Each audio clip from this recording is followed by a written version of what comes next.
Baik, sebelumnya terima kasih. Perkenalkan, nama saya Joni dengan NIM 2020310065, program studi agribisnis Fakultas Pertanian.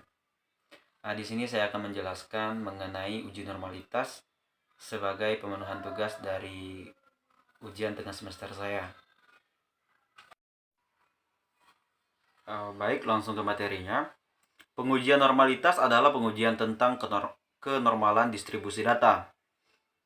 Uji ini merupakan pengujian yang paling banyak dilakukan untuk menganalisis statistik parametrik. Karena data yang berdistribusi normal merupakan syarat dilakukan tes parametrik. Sedangkan untuk data yang tidak mempunyai distribusi normal, maka analisanya menggunakan tes non-parametrik.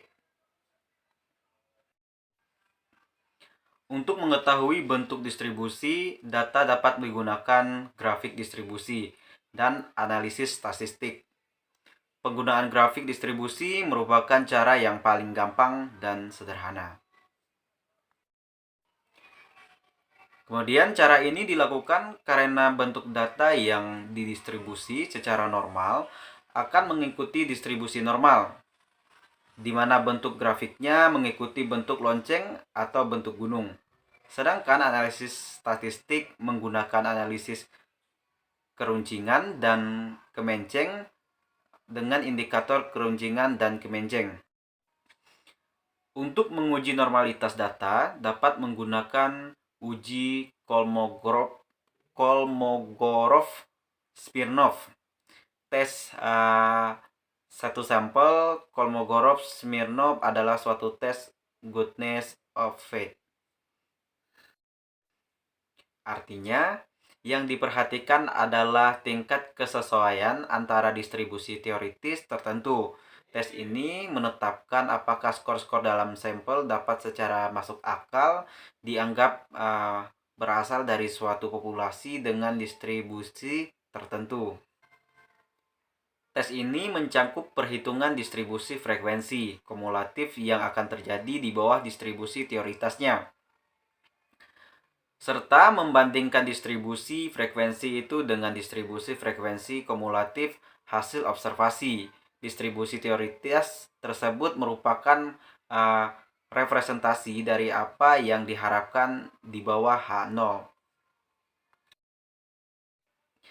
Tes ini menerapkan suatu titik di mana kedua distribusi itu yakni yang teoritis dan yang teorobservasi memiliki perbedaan terbesar. Dengan melihat distribusi samplingnya dapat kita ketahui apakah perbedaan yang besar itu mungkin terjadi hanya karena kebetulan saja.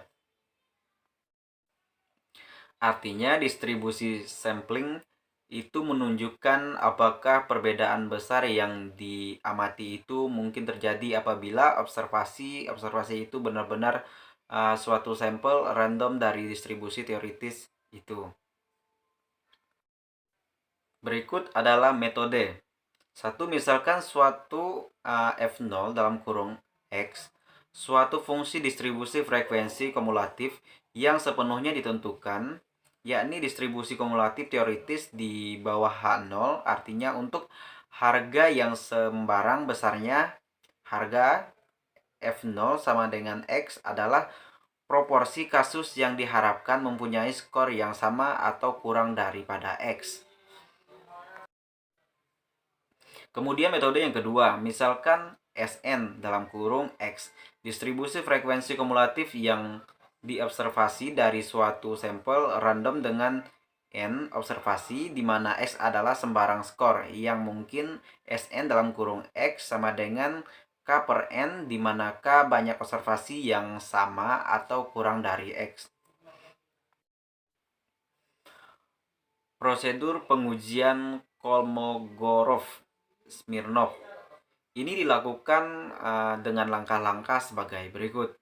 Langkah yang pertama, tetapkanlah fungsi kumulatif teoritisnya, yakni distribusi kumulatif yang diharapkan di bawah H0. Kemudian yang kedua, aturan skor-skor yang diobservasi dalam suatu distribusi kumulatif dengan memastikan setiap interval Sn dalam kurung X dengan interval F0 dalam kurung X yang sebanding. Kemudian langkah yang ketiga, untuk tiap-tiap jenjang pada distribusi kumulatif, kuranglah F0 dalam kurung X dengan Sn dalam kurung X. Kemudian cara yang keempat dengan memakai rumus carilah D. Kemudian cara yang kelima, ya, lihat tabel E untuk menemukan kemungkinan dua sisi yang dikaitkan dengan munculnya harga-harga sebesar harga D observasi di bawah H0. Jika sama atau kurang dari A, tolaklah H0. Kemudian uji Lilliefors. Pengujian normalitas distribusi dengan uji Lilliefors pada umumnya digunakan untuk data tunggal. Adapun langkah-langkah uji normalitas Lilliefors adalah sebagai berikut. Langkah-langkah melakukan uji normalitas melalui Lilliefors. Yang pertama, susun data secara beruntun dari skor terkecil sampai yang terbesar. Kemudian yang kedua, hitung rata-rata dan standar deviasi.